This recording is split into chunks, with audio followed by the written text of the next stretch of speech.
Welcome back to another technical deep dive here in the debug zone.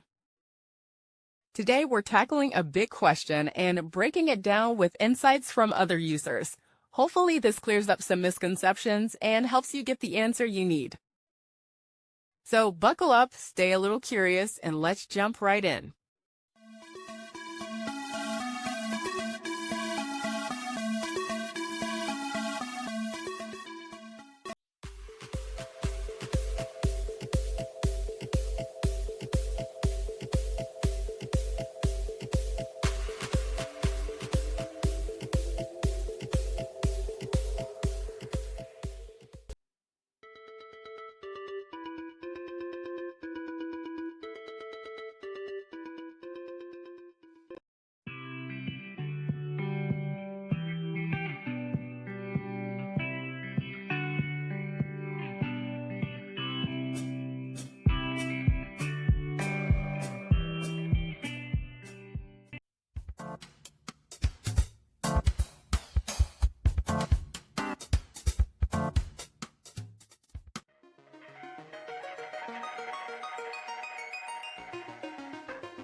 And that's a wrap.